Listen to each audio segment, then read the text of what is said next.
Oke, kembali lagi di channel saya. Makasih buat kalian yang sudah mau ke video ini. Kali ini sebelum kita ke videonya, bantu subscribe atau bantu ikuti dulu Facebook saya ini ya. Saya minta tolong sama kalian karena gratis kok ikutinya. Dan baru kali ini juga saya minta tolong yang belum ikuti boleh ya kan. Kali ini kita membahas terkait Megawati. Kali ini Megawati tahun ini lebaran tidak ada open house, tidak terima tamu. Wah, ini apa hubungannya ya? Apakah tahun ini betul-betul terpuruk sekali pikirannya, tertekan sekali ya kan? Udah kalah. Terus ada juga terkait kasus-kasus. Wah, memang betul terasa pastinya ya perbedaannya dari tahun-tahun kemarin. Kita lihat kali ini untuk membahasnya. Sebelum kita ke video, bantu subscribe dulu channel saya, belum subscribe. Tidak tunggu lama, kita ke video langsung, let's go. Coba kalian lihat dulu tulisan ini. Iya. Apa tulisannya? Tidak ada open house. Iya. Mohon maaf, tidak ada Siapa open itu, house. Ini adalah rumah dari mantan Presiden Indonesia. Iya. Jokowi bukan. Iya. Gus Dur bukan. Iya. SBY juga bukan. Udahlah Pung, gak usah main tebak-tebakan rumah Megawati itu, bilang lah.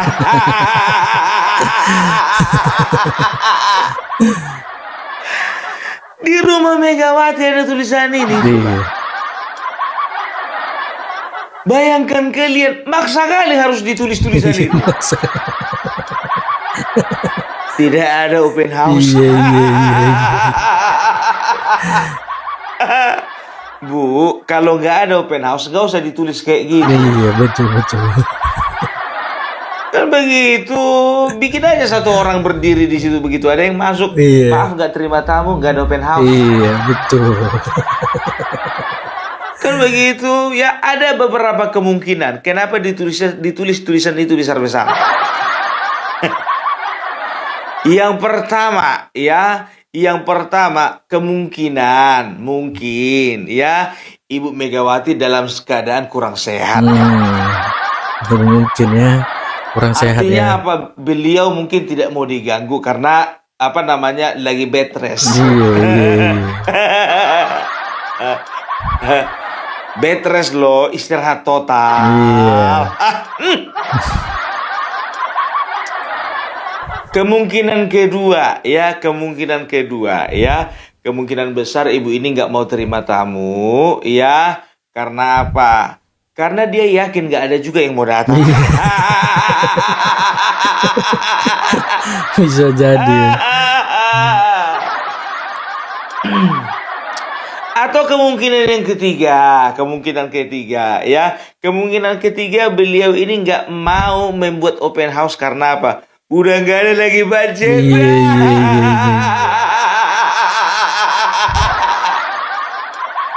Gimana mau dibilang, uang masuk berkurang. Betul. Anggota dewan di parlemen udah berkurang 18 kursi. Iya. Satu kursi kalau bawa UPT sekian, ya kan lumayan itu, bisa bikin kue lebaran berapa banyak. Iya. Misalnya ini kan praduga. Ya, ya mungkin saja anggota dewan dari mereka nggak pernah bawa upeti. Bersih, sangat bersih. Lawang partai wong cili, pasti bersih. Iya. Nggak mungkin ada begitu ya kan, pejabat begitu juga ya, nggak ada yang setoran, nggak ada yang setoran. Jadi murni mereka itu membawakan ya mungkin ucapan terima kasih, atau misalnya ya karena sudah menjadi wadah mereka untuk berpolitik, ngono loh ya kan. Kalau ngasih upeti nggak ada, karena nggak pernah tersorot kamera. Dan wartawan juga nggak pernah memberitakan itu. Makanya Opung Parpelak berani bilang, kayaknya nggak ada. Partai wong cilik. Ya kan? Ya kita positive thinking aja. Mungkin tulisan ini bertujuan untuk apa mungkin ya. Kalau aku sih lebih yang ketiga sih alasannya. Paling ya pun gue bilang positive thinking. Tapi alasan ketiga juga yang kau pakai. Karena dari tiga alasan kayaknya nggak ada alasan yang lain dari yang ketiga ini.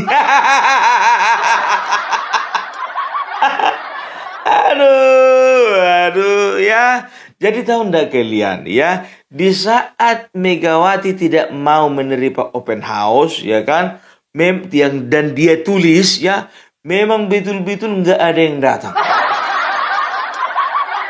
Ngeri kali kan, ya kan?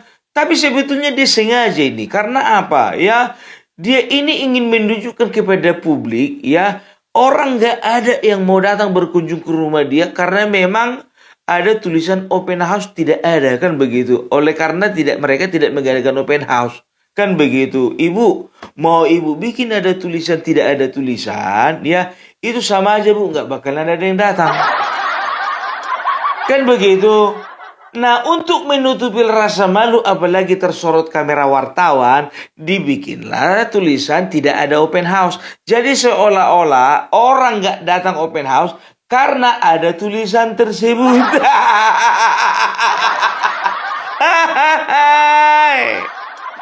Sementara Bapak Joko Widodo nggak ada dibikin tulisan tidak ada open house ya. Masyarakat berbondong-bondong tetap ingin silaturahmi untuk mengucapkan selamat Hari Raya Idul Fitri. Tetap antusias padahal Bapak Jokowi nggak bikin open house. Sama Ibu Megawati nggak bikin open house, Ibu Bapak Joko Widodo juga nggak bikin open house. Bedanya Bapak Jokowi nggak perlu bikin tulisan-tulisan itu. Bisa aja dibikin Bapak Jokowi besar-besar. Nggak juga tulisannya bentuknya kayak gitu. Pakai spanduk 2x5 meter.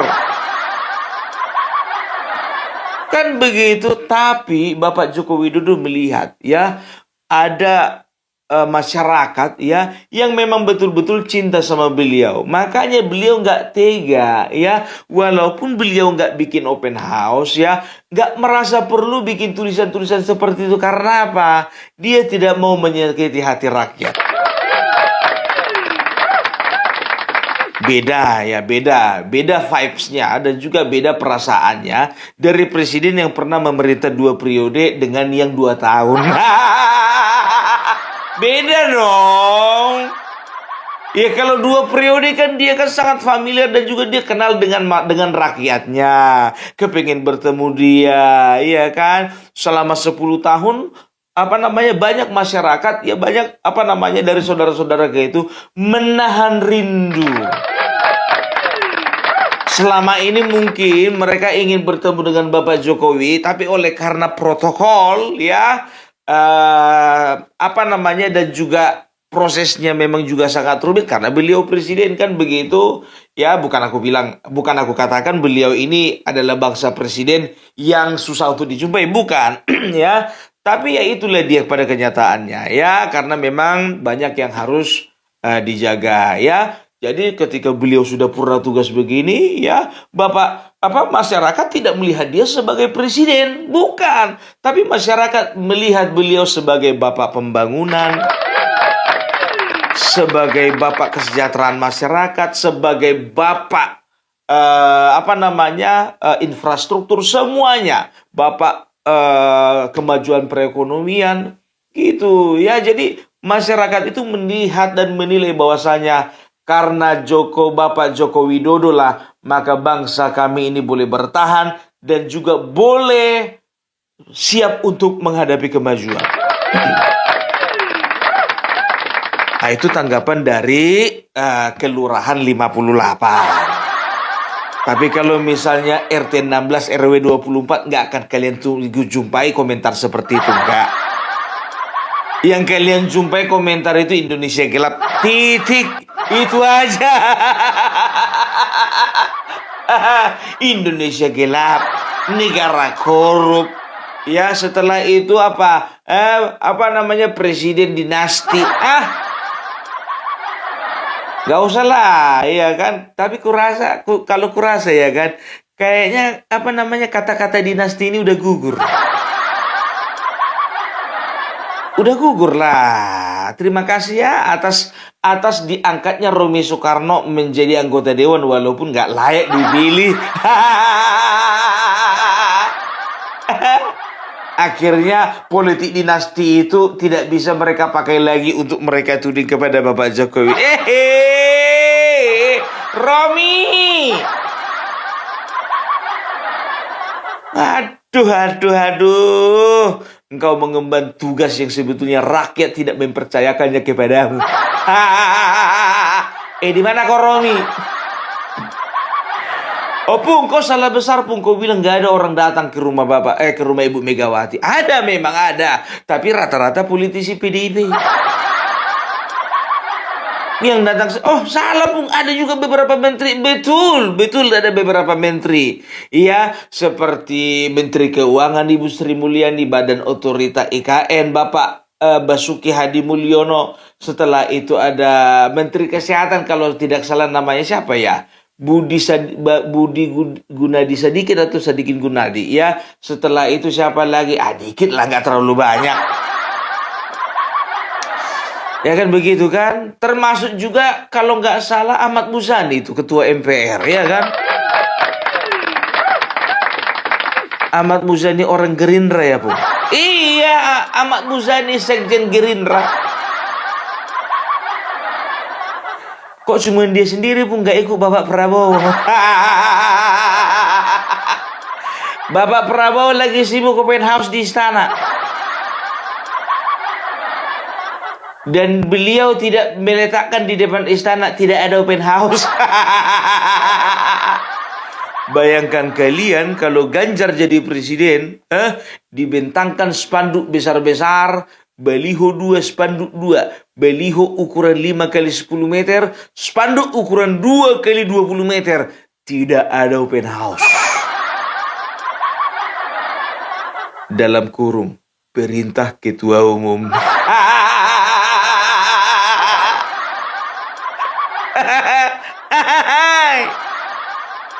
Misalnya, mana tahu kita kan, karena nggak mood ketua umum buka open house di rumahnya, datang presidennya karena petugas partai dia, udahlah nggak usah lah aku bikin open house. Karena mereka kan rata-rata kan lebih manut kepada ketua umum daripada presiden. Kan begitu, untung aja Iwayan Koster itu nggak merayakan Lebaran. Kalau merayakan Lebaran dia ikut juga di rumahnya itu dibikin tidak ada open house.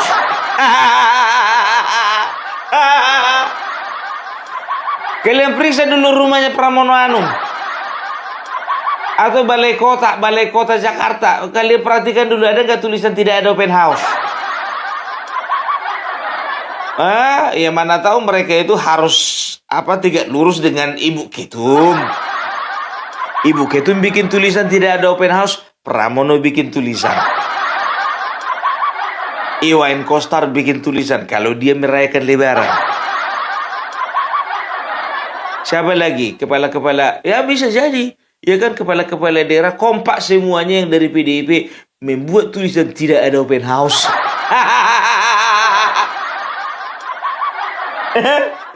Baru kali ini jujur ku bilang, sudah 89 tahun aku hidup di Indonesia, 15 tahun di New Zealand, dan 55 tahun di Belanda. 43 tahun aku hidup di Arab. Ya, belum pernah aku dengar ada tulisan tidak ada menerima open house. Gak perlu ditulis.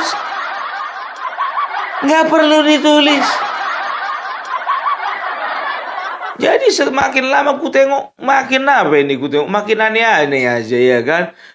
Di sini sebetulnya kita sudah bisa menilai, sebetulnya masyarakat udah gak ada yang mau ke sana ya kan. Bukan gara-gara tulisan tidak ada open house itu, bukan. Memang karena nggak mau, cuman seperti ku bilang tadi, dia ini seolah-olah ingin menutupi kepada masyarakat supaya disorot wartawan. Ya wartawan memberitakan lah ya, tidak ada masyarakat yang berkunjung ke rumah Ibu Megawati karena memang tidak ada open house. Jadi seolah-olah karena ada tulisan itu makanya nggak datang Pak. Nggak ngaruh itu. Coba tes Bu, tes ya kan. Di sini sedang diadakan open house besar-besaran. Bikin. Di sini sedang diadakan open house besar-besaran. Coba kita lihat dulu berapa orang yang datang.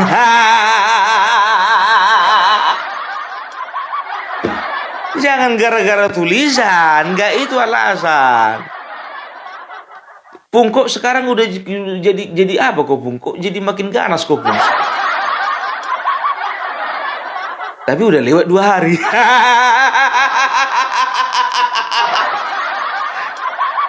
Udah lewat 2 hari, semana mau dibilangnya kan? Pergunakanlah kesempatan dengan sebaik-baiknya. Kan ngono. Aduh, ya. Jadi ini adalah satu pemberitaan yang konyol sebetulnya. Gak perlu sebetulnya ini kuviralkan kan. Tapi karena ada tulisan itu kayaknya menarik untuk diviralkan gitu loh. Jadi masyarakat juga untuk kedepannya bisa tahu ya kan. Gak perlu dibikin tulisan itu tetapnya. Ya kan gak akan ada dibikin open house. Karena gak ada juga untungnya sama ibu itu. Ngapain dibikin open house? Ngabisin uang aja. Lontong sayur dibikin nanti 2000 porsi. Nanti gak ada yang makan. Buang-buang uang. Nanti dibikin kacang goreng 1 ton, gak ada juga yang makan. Kue nastar dibikin nanti 1,2 ton, gak juga dimakan. Ku bikin nanti bingkisan isinya beras, indomie, minyak goreng, mie instan, dan biskuit. Kurasa juga gak ada yang mau bawa pulang. Buang-buang uang, udahlah. Dan kalian tahu ya di saat rumah Megawati kosong dengan pengunjung ya, Istana Negara membludak. Karena apa? Sebagian dari mereka ingin bertemu dengan Bapak Prabowo, sebagian dari mereka juga ingin bertemu dengan Bapak Gibran Rakabuming Raka. Gitu. Dan juga kemungkinan besar ya Bapak Prabowo berencana ya ingin mengundang membuat pertemuan khusus ya dengan presiden-presiden yang masih hidup. Kasar kali kok ngomong Pung. Ya mantan presiden kita kan ada 3, ya kan? Masa ke presiden kita kan ada banyak, tapi yang masih hidup kan cuma 3. SBY, Jokowi, dan yang lebih senior tapi minim prestasi, Megawati.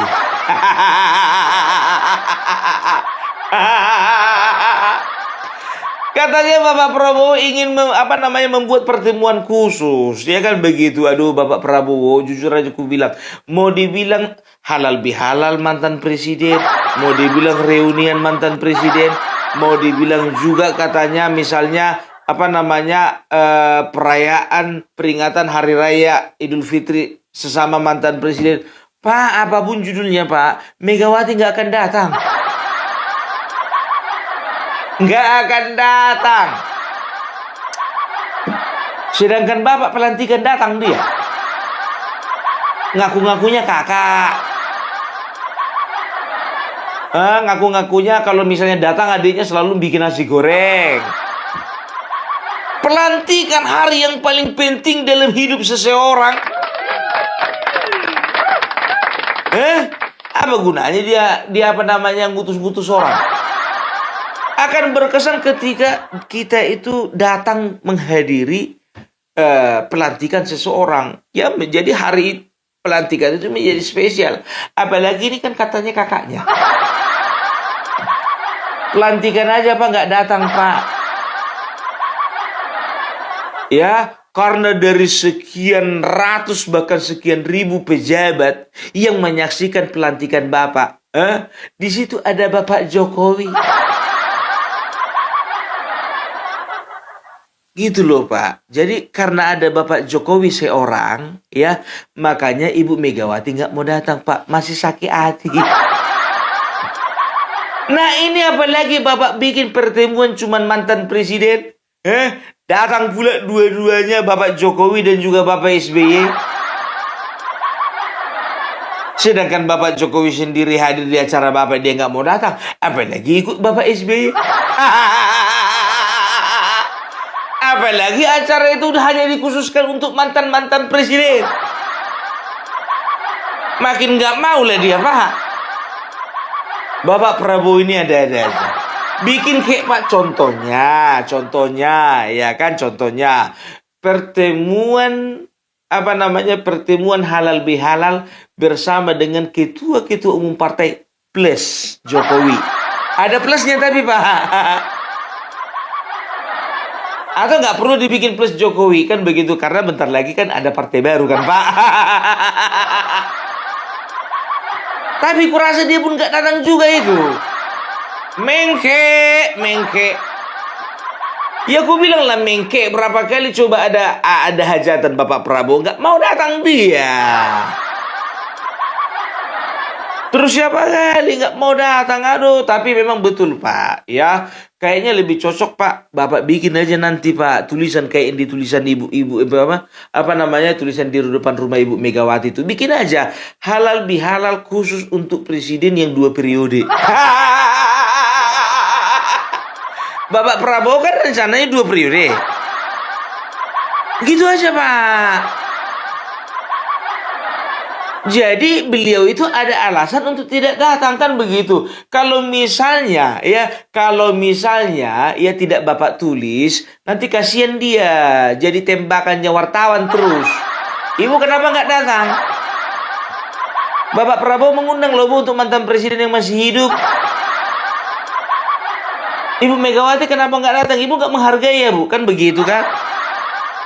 Nah kalau misalnya Bapak Prabowo bikin tulisan di depan istana, ya halal bihalal mantan presiden 2 periode. Jadi ada alasan Megawati untuk tidak datang kan begitu. Dan dia nggak perlu memalingkan wajahnya kepada wartawan. Jadi begitu wartawan nanya contohnya, Bu, Ibu nggak datang ke istana Bu, katanya Bapak Prabowo mengundang mantan presiden. Iya tapi cuma yang 2 periode. Entah kenapa Bapak Prabowo dibikinnya kayak gitu. Aku mau datang kian tadinya jadi nggak mau datang. Jadi orang kalau udah sakit hati, ya gimana pun juga, ya agak susah. Inilah repotnya laki-laki sama perempuan. Kalau laki-laki itu masih bisa menyembunyikan sakit hatinya. Nah perempuan, maaf ya, bukan aku nggak setuju kalau presiden kita perempuan, tapi kayaknya ini udah jadi contoh dan juga bahan pelajaran lah dan pengalaman. Ya kan, karena apa, perempuan cenderung nggak bisa menutup sakit hati. Itu dia. Jadi udah paham kan siapa yang mau kita pilih 2029?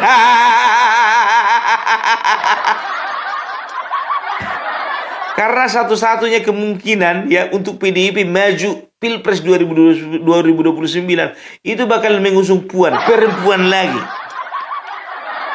Bukan masalah perempuannya, enggak masalah kalau perempuannya, masalah partainya. Kalaupun contohnya nanti misalnya Partai Demokrat memajukan perempuan untuk jadi calon presiden, kenapa enggak? Kan begitu, ya kan? Enggak masalah sih, ya. Karena bangsa ini terkenal dengan terkenal dengan kebiasaannya, ya, atau terkenal dengan komitmennya untuk mendukung perempuan di dunia politik. Tapi kalau bisa perempuannya jangan yang gampang mengke, jangan yang gampang merajuk lah.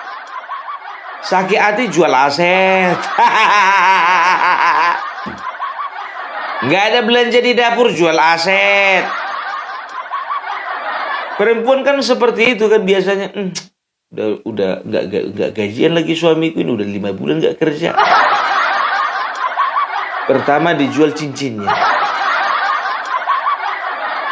5 bulan lagi suaminya nggak kerja, dijual kalungnya. 5 bulan lagi nggak kerja, ya kan? Dijual lah juga gelangnya ikut.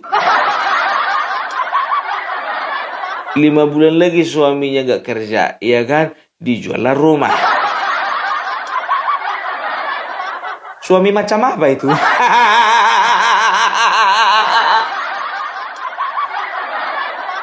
Bertahun-tahun nggak kerja. Aduh ya. Tapi gimana pun juga ya, kita berikan applause untuk Bapak SBY. Karena apa ya? Karena Bapak SBY ya datang menjumpai Bapak Prabowo di istana ketika Bapak Prabowo melaksanakan open house.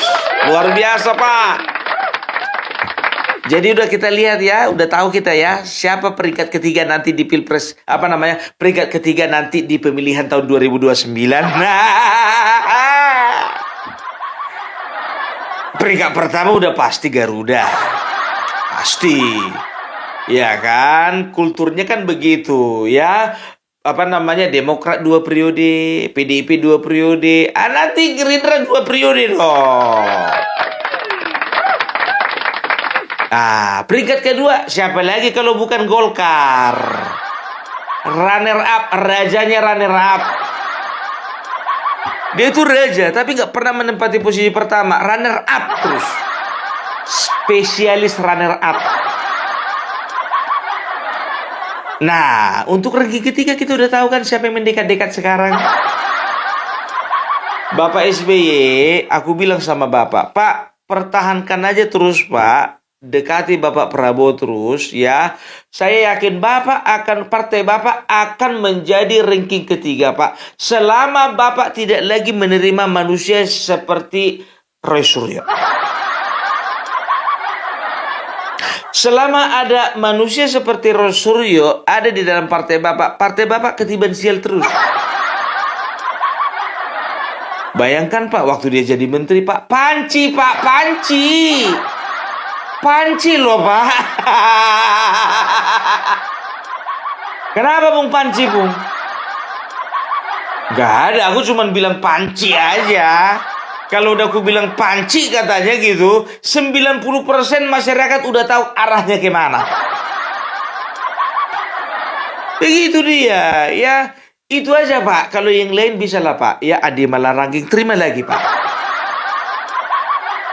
Ya kan, anak Surbaningrum mana tahu masih bisa dia itu berminat lagi Pak. Rangkul aja lagi Pak. Pokoknya semua mantan-mantan kader Demokrat Pak, rangkul aja Pak, kecuali Roy Suryo. Betul Pak. Aku bilang sama Bapak, percaya aja sama Opung Parbelak, A1 Pak, A1.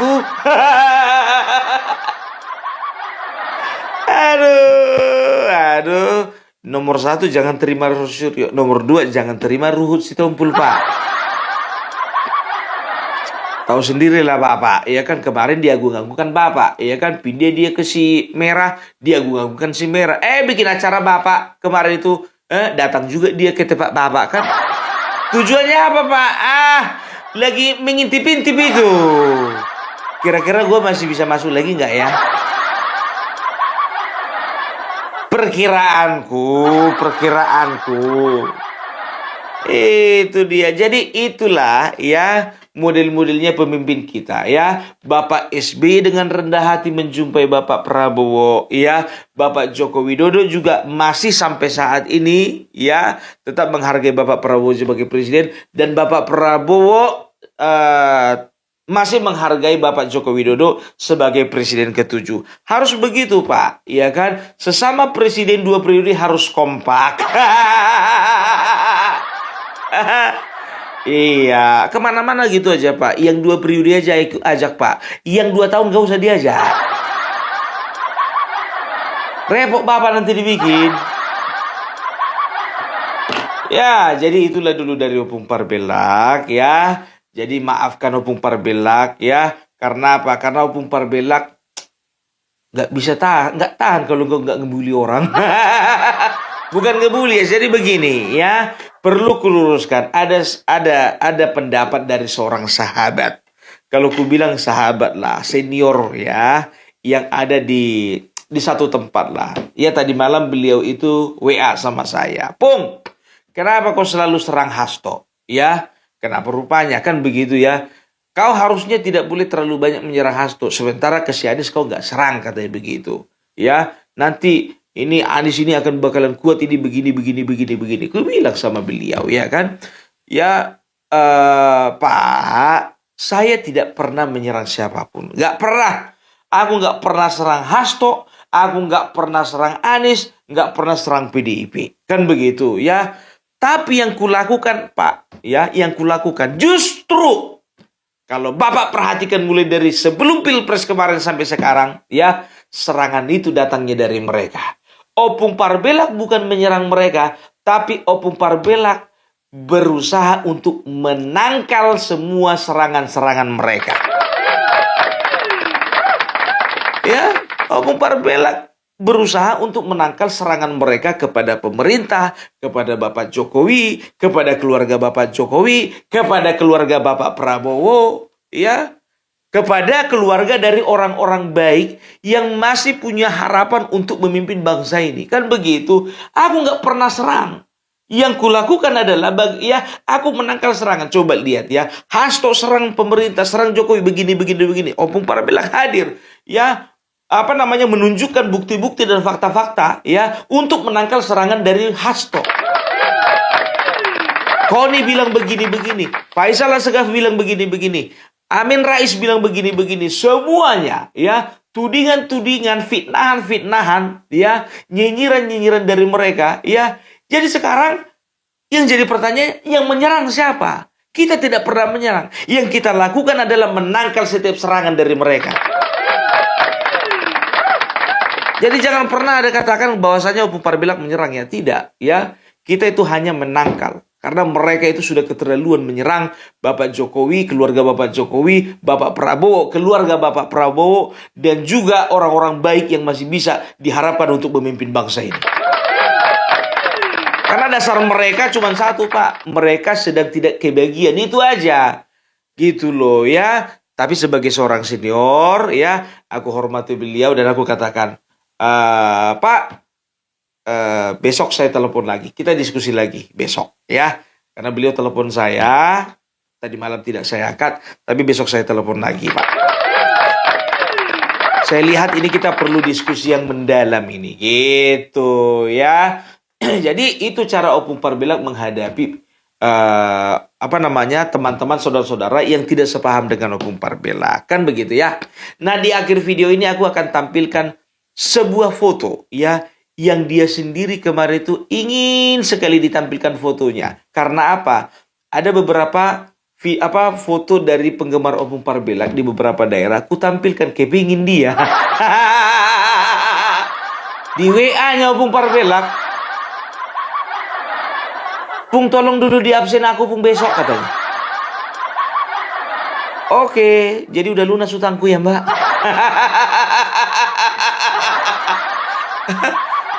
Apa sih yang enggak untuk orang yang apa sih yang enggak bagi teman-teman Opung Parbelak? Aku berat mengatakan penggemar Opung Parbelak. Enggak terbiasa mulutku ini bilang penggemar Opung Parbelak, fans Opung Parbelak, enggak biasa. Ya, aku katakan aja mereka ini adalah teman dan saudara. Kau lagi pencitraan ya, Pung? Nggak ada, Pung, pencitraan. Nggak pandai aku pencitraan. Aduh, jadi itu dulu deh ya. Dari Opung Parbelak. Salam NKRI harga mati. Oh begitu dia videonya, gimana menurut kalian, dan sampai bertemu di video saya selanjutnya. Boy.